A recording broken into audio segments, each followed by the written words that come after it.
So good evening, everyone. Welcome to our final parent information session of the week. It's been a busy week. I'd like to thank all of our administrators on the call this evening. Each of our principals have held a parent meeting at their own buildings as well. We appreciate all of the community members that participated in our meetings this week. We hope that you find tonight helpful. And if you attended earlier this week, we hope that you find that meeting or those meetings helpful as well. All of the meetings up until that were done through yesterday are up on the website, and we should get links for the meetings that happened today, including this one this evening, up on the website tomorrow. So I'd like to introduce quickly our panelists that are joining us. We have Deputy Superintendent Sam Schneider, Executive Director for Curriculum, Instruction, and Professional Personnel, Dr. Lori Kerner. We have Deb Rogers, Principal Phillips Avenue. We have Tom Payton, Principal Roanoke Avenue. Sean O'Hara, Principal of Riverhead High School. Dr. Steve Hudson, Principal of Riverhead Middle School. Brian Miltenberg, Principal of Aquabog Elementary. Dave Enos, Principal of Riley Avenue. Gary Carlson, Assistant Principal of Aquabog. Allison Conroy, Assistant Principal at Phillips Avenue. Dr. Maria Casamassa, ELA Director. Jason Rockcamp, Fine Arts Director. Denise Stevenson, Director of ENL 5-8 and World Languages. And she's also serving as our moderator, and she has done so very well, might I add, all week. We've kept her very busy. We have Ryan Jacobellis, our Director of Facilities. And Terry Colhane, our Director of Security. And am I missing anyone? I think that's all I see on the screen.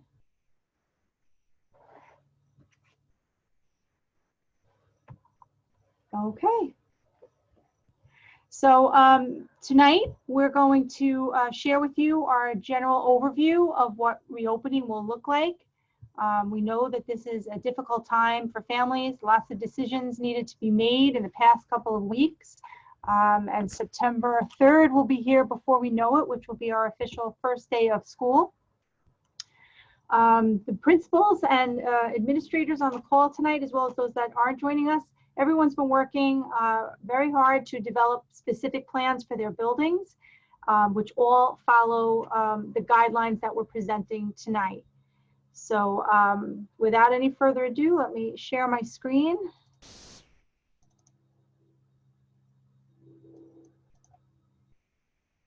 Okay. So at the end of the presentation, you will have the opportunity to ask questions. So we just ask that you listen to the presentation before you enter your questions, because some of the questions that you may have may be answered throughout the presentation. So we'll start with elementary information. It's a very difficult decision parents had to make to decide which of two options they wanted their children to follow as we open school. Of course, safety and security, health and safety are our primary focus for opening and returning students and staff to school. And we want nothing more than to bring our students back full-time, 5 days a week. But in order to keep everyone safe and socially distant, we cannot accommodate a full-time schedule. So at the elementary level, there are 2 cohorts, Monday and Tuesday, or Thursday and Friday for in-person instruction. There will be 12 to 14 desks in a classroom, spaced out at least 6 feet apart. Students will remain in their classrooms for most of the day. Specials will push into classrooms like art, music, library. Physical education will be outdoors as often as possible. If they can't, because of weather, if we can't be outside, we'll use the classroom or the gymnasium, depending on where there's space. Breakfast and lunch will be in classrooms primarily. The building principals, depending on the size of the cafeteria, some are more equipped to have more students in the cafeteria than others. For the buildings that do not have that much space in their cafeteria to keep the students socially distanced, They will be trying to rotate classes through the cafeteria throughout the week. So the students will eat their lunch sometimes in the classroom and sometimes in the cafeteria in the buildings that can't fit all of the students. Recess, like physical education, will be held outdoors as often as possible. Aside from the 2 days of in-person instruction, the students then will have 3 days of remote at-home learning. Their classroom teacher that they see when they're in person will be able to check in for 20 to 30 minutes a day when they're home on remote learning. And that time could be any time during the school day, because the teachers also have their own students that are in person at the same time. So the principals are working on a schedule to provide the teachers with 20 to 30 minutes of relief time with a substitute to go into the classroom or another staff member, so that they can check in with the students that are at home. So students should be checking in on a daily basis when they're home on remote instruction into Seesaw if they're in grades K1 and 2, or Google Classroom if they're in grades 3 through 6 on the elementary basis. A check-in is just that. They need to, at the very least, check in so the teacher knows that they did check in that day, and then work will be posted that they will have to complete. We understand that families have different schedules, and in some cases parents are working and they want to log in to Seesaw or Google Classroom in the evening when they get home from work, and that is perfectly fine. That is okay to do. The lessons will be there as long as each child checks in once during that day, and up until 11:59 p.m. would be fine. For the students, the families that are choosing for their children full remote or virtual, the students will be grouped by grade level, and that could be across schools. Thank you to everyone who answered the survey, and for the families that didn't answer the survey, if you want to call the school that your child attends, and they will take the information from you so that we have an accurate account of what your wishes are for your children. So we will be assigning all students in elementary that are opting for full remote or virtual instruction a teacher from the district by grade level. So students may be in a class with students from other schools, but they will all be working with the same teacher remotely. That teacher will do check-ins throughout the day through Google Meet. It may not necessarily be the same teacher that the child will have if they return to the building for in-person instruction. And that teacher will also do some recorded instruction and post those assignments, those lessons on Seesaw or Google Classroom. And we know that this is a difficult decision, and we wanted to provide as much flexibility as we could to families. So if a family is choosing the hybrid model, which is a combination of in-person as well as remote learning, and they want to switch to virtual, or virtual families want to switch to hybrid, please let the building principals know, and they will work to make that change for you. Please give us 5 to 7 school days to make that happen. We want to make sure that we have everything set to go for any changes that families make.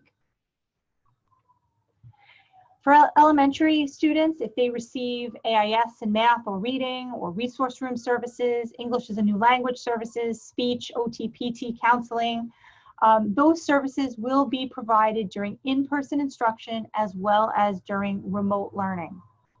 Our self-contained students in 8-1, 12-1, or 15-1 classes on the elementary level, they will attend 4 days a week on Monday, Tuesday, Thursday, and Friday.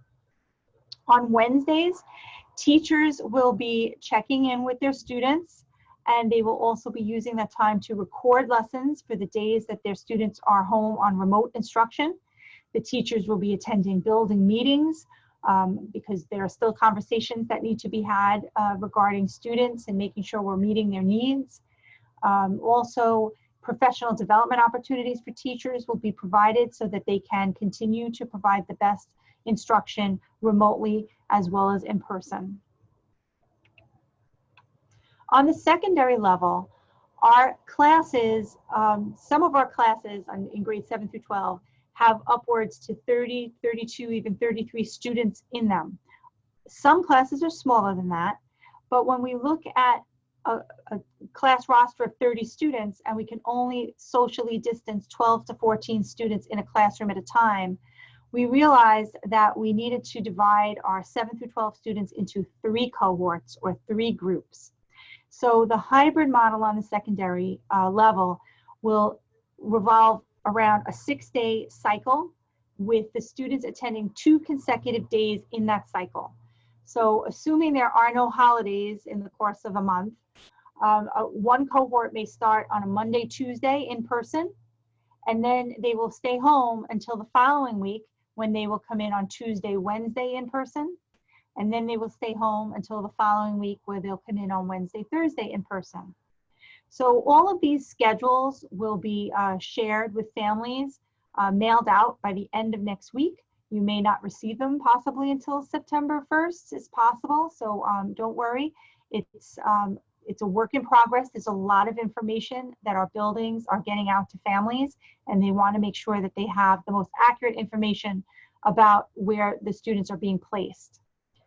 So going back to the 6-day cycle for grades 7 through 12, the students will change classes. They will follow a full 8-period day when they're in person. The students will eat in the cafeteria. They will be socially distanced, so the students that can't fit in the cafeteria at the time in the high school situation will overflow into the auditorium, and the students will be cycled through so that everyone has the opportunity to sit in the cafeteria during that period and eat their meals. At the middle school, there's plenty of room in the cafeteria for the students to be socially distanced while they eat their lunch during their lunch period. At the high school, juniors and seniors can leave campus with parent-guardian permission. Please know that anytime a student re-enters the building, they're going to go through the same health checks that they would have gone through at the beginning of the day. And I'll get into that a little more in a bit. So for grades 7 through 12, the teachers are going to spend part of their in-person lesson when they have students in front of them recording through Screencastify, which is a video of their smartboard screen. So just like I'm showing you slides right now, some of the slides that the teachers are creating for their lessons will be recorded with a voiceover done by the teacher as they have students in front of them. That recording will be put into Google Classroom, which is the platform that our students in grades 7 through 12 will be using.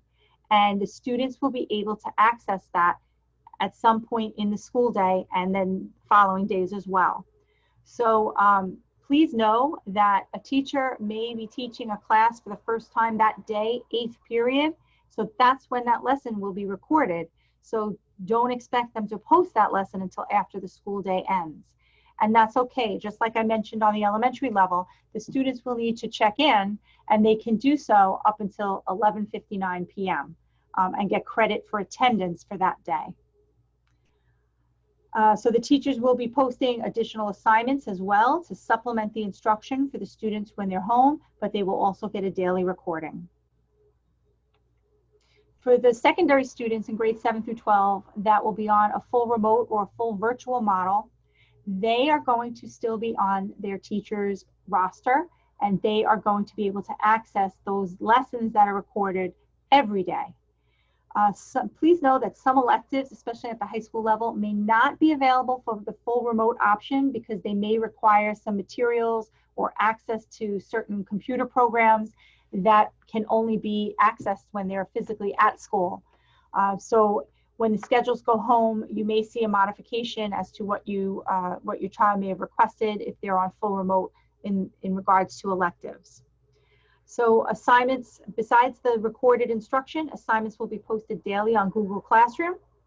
And just like we mentioned for elementary, secondary families, you have the choice as well if you'd like to move back into a hybrid model, which allows your children to attend in person 2 days and then 4 days in the cycle remote. So please just give the principals notice and they will make that adjustment in 5 to 7 school days. So grading and attendance, I alluded to some of this already. The students K through 12, we're going back to report card grades as usual. So the same report cards that you were used to a year ago will be in place again.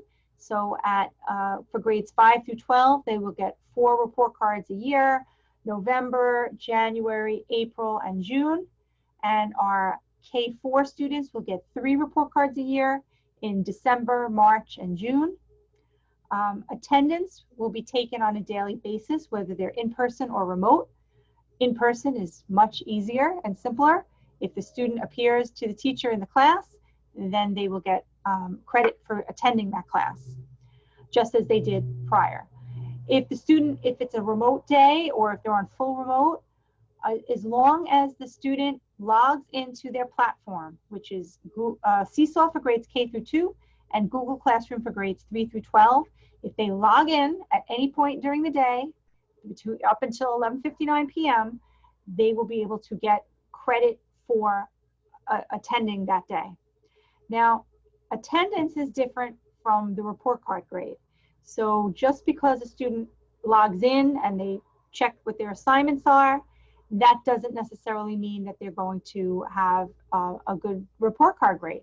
They have to do the work that's in Google Classroom or Seesaw and complete it satisfactorily with the teacher reviewing their work in order for them to get a report card grade that would be passing or a good grade. It depends on their effort. So encourage your students to do the work, do their best effort, and their report card grades will reflect that. So regarding cohorts in grades K through 6, the principals are working together between the K4 principals with Pulaski Street principal, Mr. Burke, and assistant principal, Ms. Lonergan, to put siblings in the same cohort so that they will attend in person on the same days, Monday and Tuesday, or Thursday and Friday. However, if you would prefer that they are on different days, please let the principals know. For grades 7 through 12, again, siblings will be placed in the same cohort unless otherwise requested, and those cohorts are determined alphabetically to the extent possible, and they're looking at last names A through F, G through N, and O through Z as the 3 cohorts. But please know, as the students are being scheduled for 7 classes a day, and the 8th period is lunch, and some students, they may even have a full 8-period day of instruction, that the principals are looking at each section to make sure that if they divide it by the alphabet, they can fit all of those students in the classroom socially distanced. So there may be some exceptions to the AFGNOZ configuration if a student needs to be placed in another cohort in order to balance the class sizes.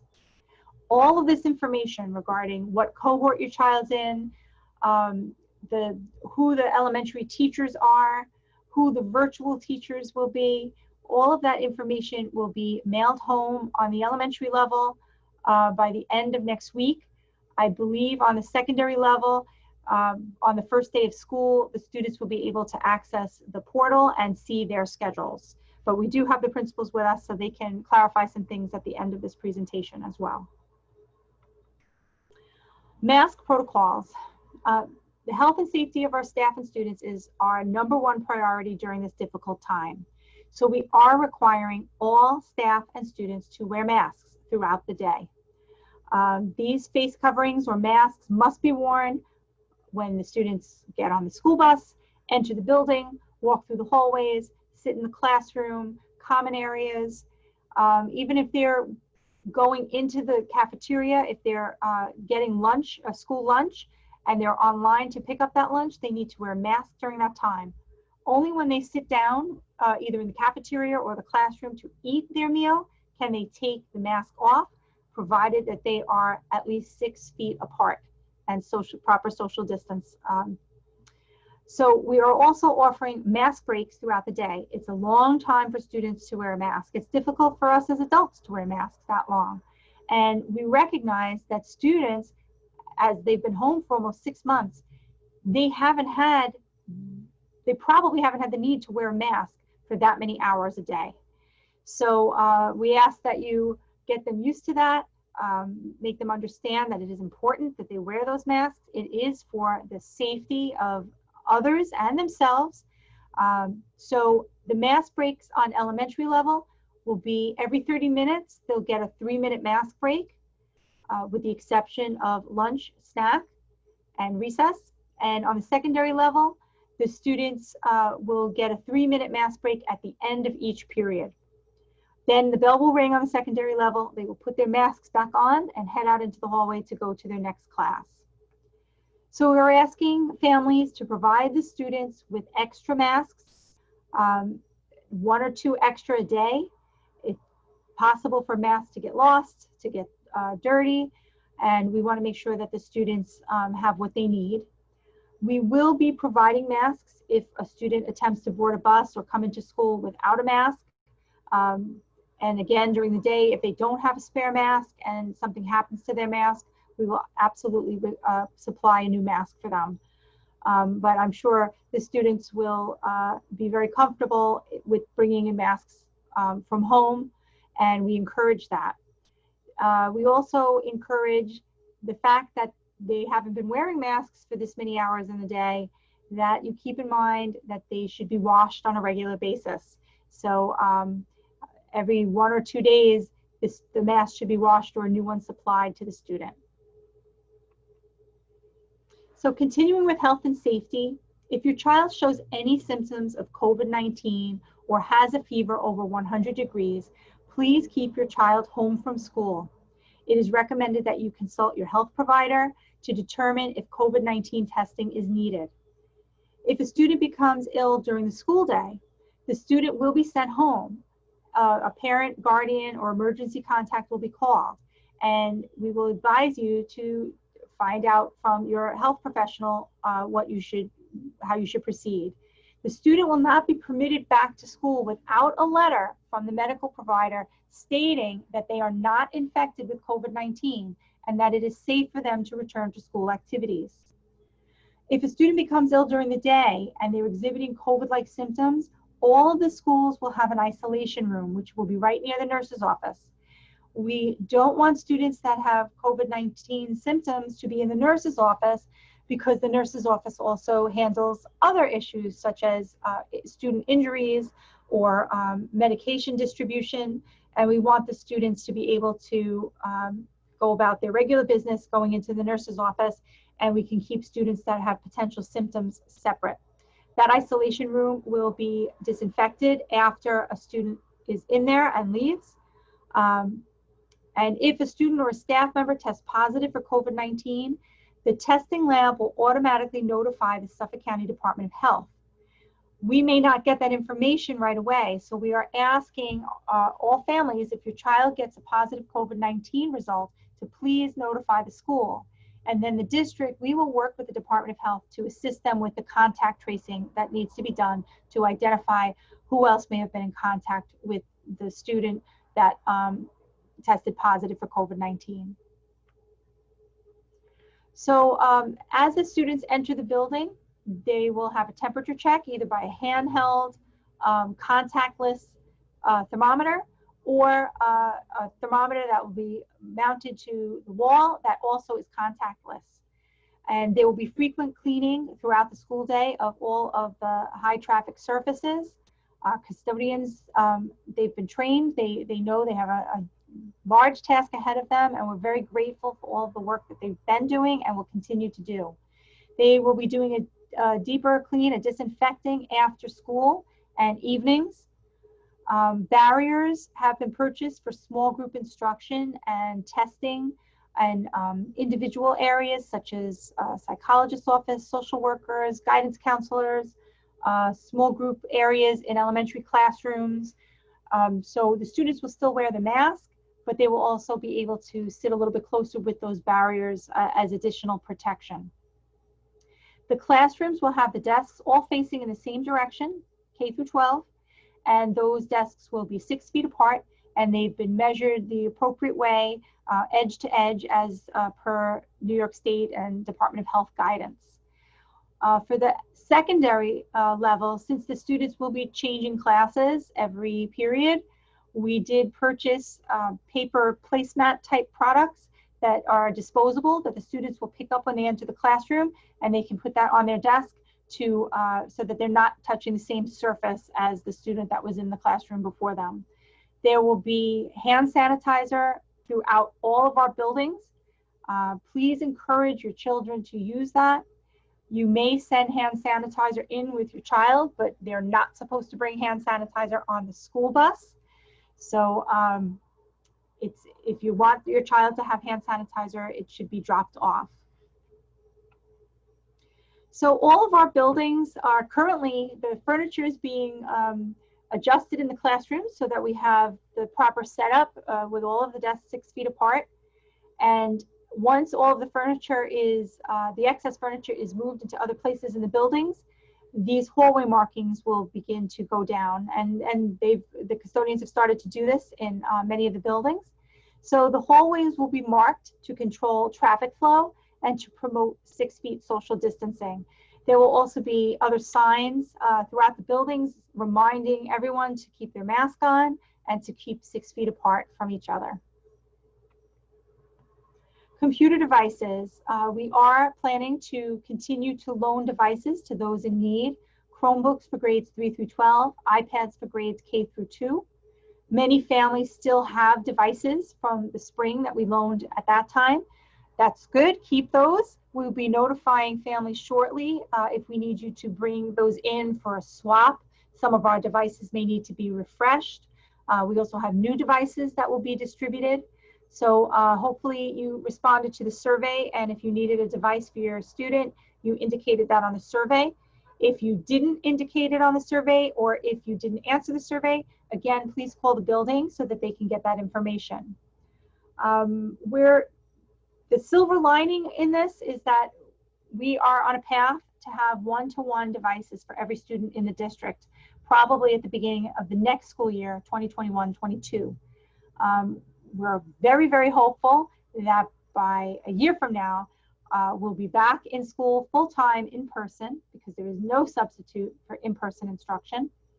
And at that point, we would be able to have computer devices for every student in the district, where they would be able to bring that device back and forth between home and school so that their teachers can embed technology into their lessons more fluidly, and the students will be able to go home and use the devices to continue their learning, and a more efficient way to share student work with their teachers. So we'll be working on that, and we'll also be providing parents with some workshops early on in September on how to get into Seesaw and Google Classroom so that you could support your children as well.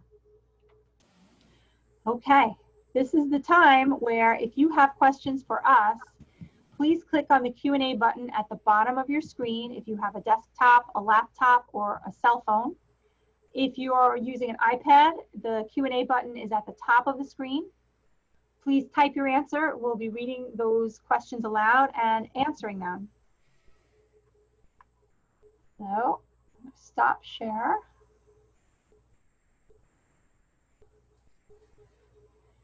And Ms. Stevenson is our moderator. Hi. So our first question is, my daughter will be in 2nd grade at Aquabog this year. Will the teachers be doing a live meeting with the students during check-in time, or is this a messenger type meeting? In all of the K-6 buildings, there will be a live meeting for the hybrid students that are on their remote days, and that will be through Google Meet. It will be live. We understand that not every family will be available during the time that that live meet will happen. It'll be 20 to 30 minutes long in length. So it is okay if a child misses that meet, as long as they log in through their platform of Seesaw or Google Classroom, they'll still get attendance credit that day, and all of the work will be still in the platform for the student to complete. If they're on full virtual instruction on the elementary level K-6, that there will be a teacher assigned to the students for the full day, and that teacher will do a combination of recorded lessons as well as Google Meet check-ins, perhaps with the full class, perhaps with small groups of students. That will be determined by the teacher and based on the needs of the students in the class. My son is going into 9th grade. If he's in cohort 2, will he have to log into the Google Classroom the first day of school, September 3rd, or does he wait until he goes in person to get instructions from the teacher first? Mr. O'Hara, I don't know if you want to answer it or I'll answer it. It's up to you. Yes, of course. So all high school students will receive their schedules on the first day of school. Shortly after that, if they are not in person with the first cohort, they will receive an email or a message from their teacher or their teachers to join the Google Classrooms with a Google Classroom code, and the communication will begin on day one. What instruction looks like for the first week, I would imagine it's going to be a lot of procedure and protocol, and then ease into the curriculum for the year. Thank you. And Dr. Hudson, that would be similar for the middle school as well? Yes, absolutely, exactly that way. Yes. Thank you.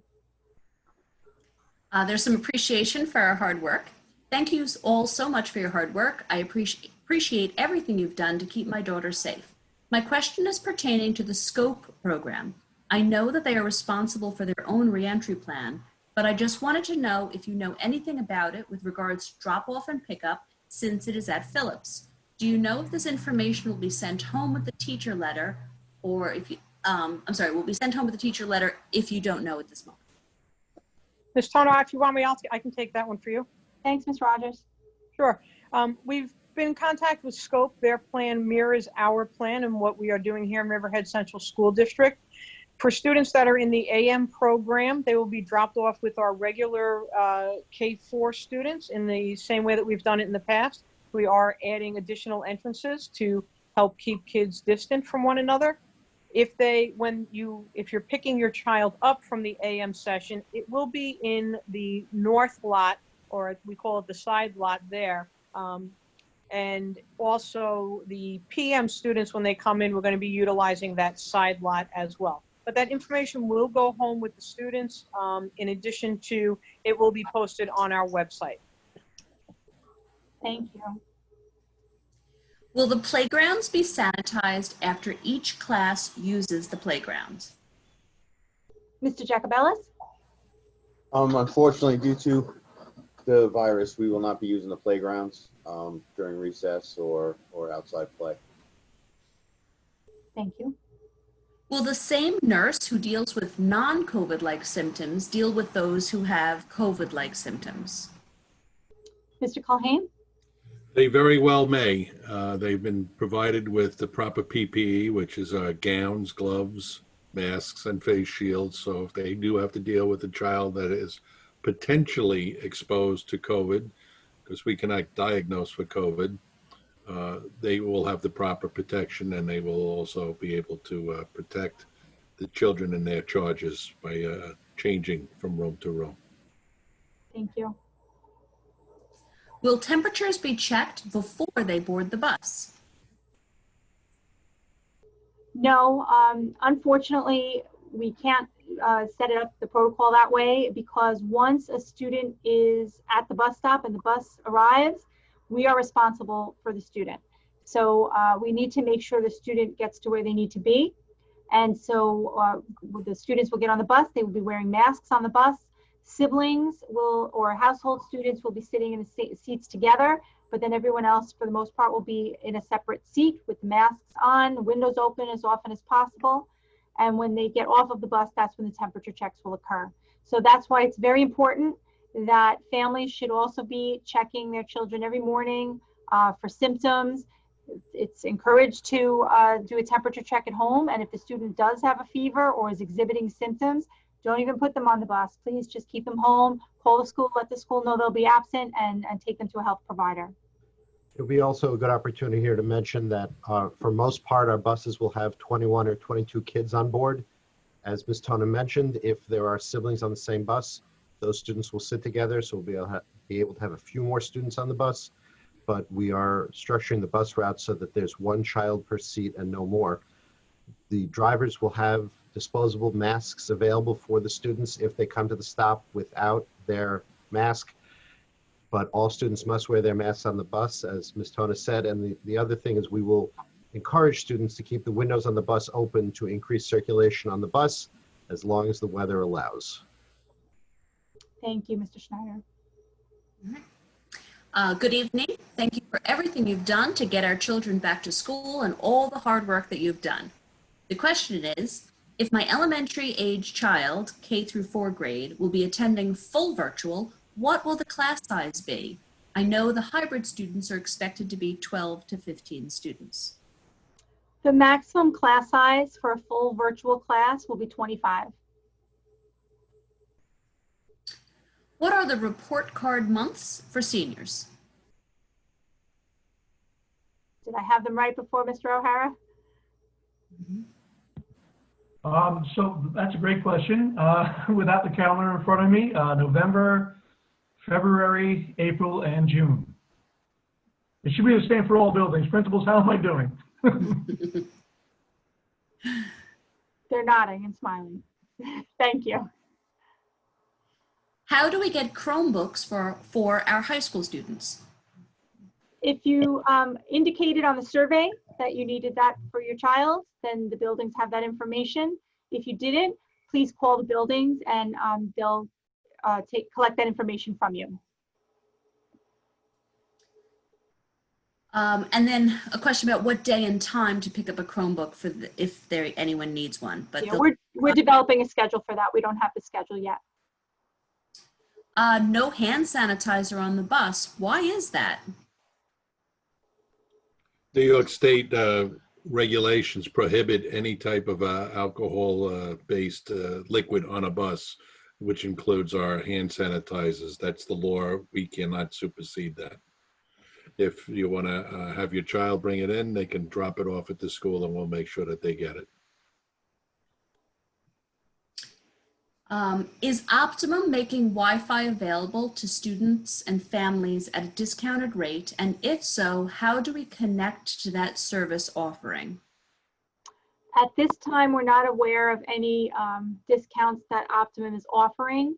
However, if you do need Wi-Fi in your house, to again let your principal know, we will be loaning out Wi-Fi mobile hotspots.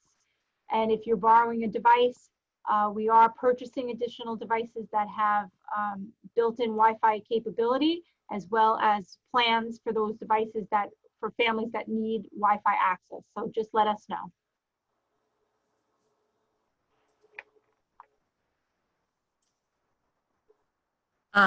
Okay, Ms. Tona, you were handed quite a mess by the outgoing superintendent. I want to be reassured that my child who has sensory issues will not be subject to disciplinary action. Also, will my child receive services such as OT-PT at my child's daycare facility? Finally, will the children be able to have any meaningful social interaction at recess, or will they be separated by 6 feet social distance monitors? Thank you for your question. Yes, if a child has sensory issues and the school is aware of a situation that the child needs additional support and guidance, we're not looking to punish children. We're looking to help children and help them advance and thrive in the school setting. So just like in person, there were providers that would help students with their needs, and we know that students have varying needs. We're going to have those opportunities as well in the hybrid model as well as the full virtual model. Our special education department is working very hard to make sure that they meet everyone's IEP goals as best as we can. And we are also considering another parent forum next week or the week after where we can provide answers to questions that special education families have. So yes, OT-PT services will be provided. That's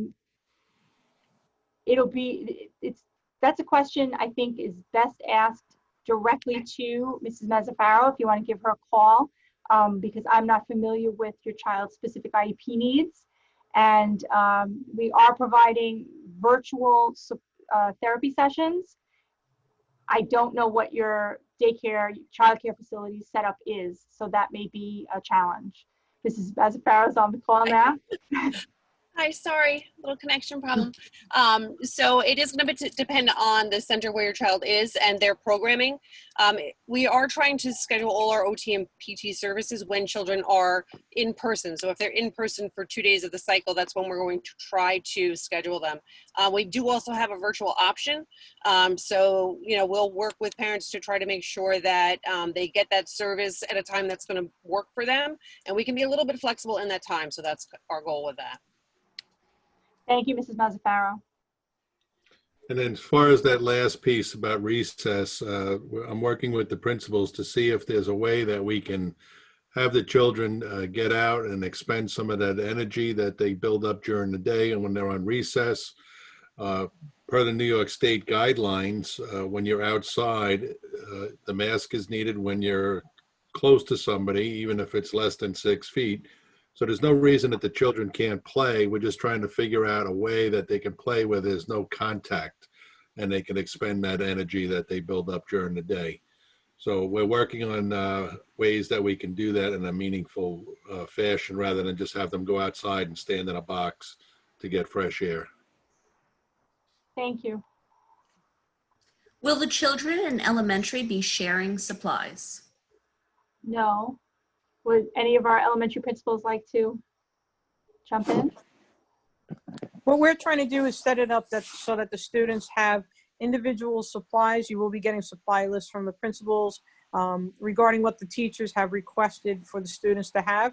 But unfortunately, you know, due to trying to limit shared surfaces and items, we will not be having the bin on the table where you can grab an extra pencil or anything like that. Students will be responsible for their own school supplies and there will be no sharing of them. Thank you. Some appreciation. Thank you for all of your thoughtfulness and sacrifices to make school safe for faculty and students. I have a question about the days of attendance for each cohort in the 7 through 12 grades. Will the cohort attendance schedule skip weekends and school holidays in the count or include them? It will only include Monday through Friday, non-holidays. So all of the principals have calendars ready to go that will help simplify the process. So once you know what cohort your child is in, you'll be able to access that calendar and know exactly when they need to be in school. Will there be any technology help for parents learning a new platform or shortcuts taught for Seesaw and Google Classroom? Yes, we'll be providing sessions for parents, and we can record those sessions, and we could also have sessions in the evening. So we anticipate having parent sessions on a regular basis, not just front-loaded in the beginning. We know that other issues will come up throughout this time that we have hybrid and virtual instruction. So yes, we'll be sending details out soon. And then there's another question on the same topic, but wondering if I answered that whole thing. going to be nighttime as well. Right, and I answered that. You said that? Okay. Mm-hmm. For remote-only students, how would music classes work, such as orchestra? Mr. Rothkamp. Sure. Hello, everybody. Nice to see everybody. So the plan is if a student is going completely remotely, the idea is whatever cohort they would have been a part of, the plan is that hopefully they'll be able to follow along with that cohort. And if the time exists as we get into this new territory, hopefully there'll be time for some more unique interaction between the teacher and the student to help push them along as well, because they won't necessarily be in with the students. But this will be a continually evolving situation, and we will keep assessing as we go along, hopefully to get the students as involved as much as possible. Thank you, Mr. Rothkamp. And thank you, everyone. We went through all the questions that were asked tonight. I want to truly thank everyone on this call for their assistance, for their willingness to do everything they possibly can for the students of Riverhead. I would like to thank all of the community members, teachers, administrators, staff members who have been part of all of our planning meetings, and there have been a lot of them, and they will continue as we move into the school year. This is a joint effort. This was not one person's decision. This was a difficult process, but you can see by looking at all the faces on your screen right now that we are all here for all of the children of Riverhead. We appreciate the support and the patience of all of our families, and we look forward to the day that we can all meet again in person, and we will celebrate that day. But until then, thank you all. Be well. Have a good night.